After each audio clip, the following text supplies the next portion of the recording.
The Lord be with you. And with your spirit. A reading from the Holy Gospel according to Luke. To you, Lord.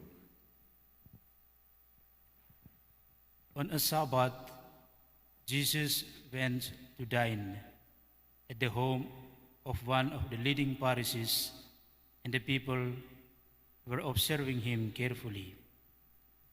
In front of him, there was a man suffering from dropsy. Jesus spoke to the scholars of the law and Pharisees in reply, asking, "Is it lawful to cure on the Sabbath or not?" But they kept silent. So he took the man, and after he had healed him, dismissed him. Then he said to them, "Who among you, if your son or ox falls into a cistern, would not immediately pull him out on the Sabbath day?" But they were unable to answer his question. The Gospel of the Lord. Praise to you, Lord Jesus Christ.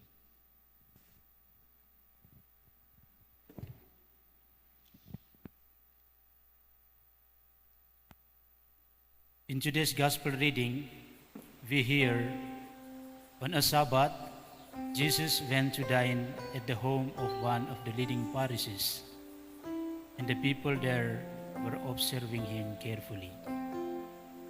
This line from the beginning of this Gospel reading, for me, reveals two important things. First, Jesus went to dine at the home of one of the leading Pharisees. This was not a small thing. In fact, it was most likely the source of much discussion among the people and the other Pharisees. It shows us that Jesus does not play favorites. He did not only come for the poor and weak, he also came for the conversion of the wealthy and powerful. Too often, we forget the simple fact. Jesus came for all people, loves all people, and responds to invitations from all who want to have him in their lives.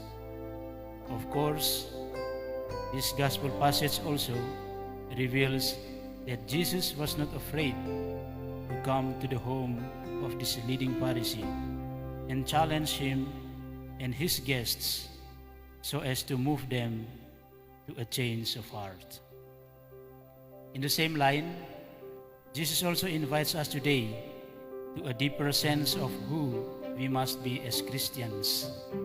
We are not just called to bless others, but to be concretely and actually a blessing for them.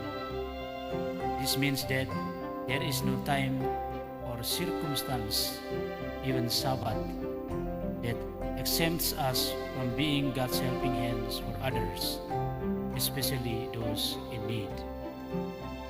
The more we find God in our midst, the more we should be extensions of His love, to be blessings to those whom we meet. Secondly, this passage states that people were observing him carefully. Perhaps some were just curious and were looking for something to talk about later with their friends. But others were most likely observing him carefully because they truly wanted to understand him. They could tell there was something unique about Jesus, and they wanted to know more about him.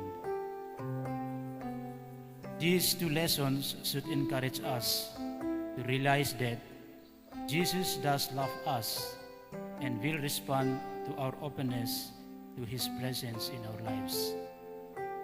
All we have to do is ask and be open to Him coming to dine with us.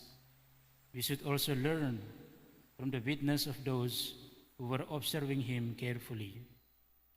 They reveal to us the good desire we should have to keep our eyes fixed on Jesus.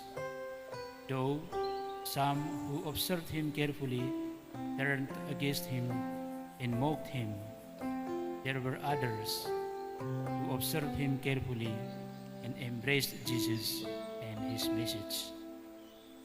Therefore, my brothers and sisters, let us invite Jesus into the home of our hearts, into our family, into our community, and into every situation of our lives.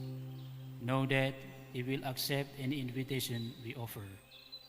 And as Jesus comes to give to us, give Him our full attentiveness. Observe all that He says and does, and let His presence, His message become the foundation of our life. We must also always mean to seek, do, and propagate good.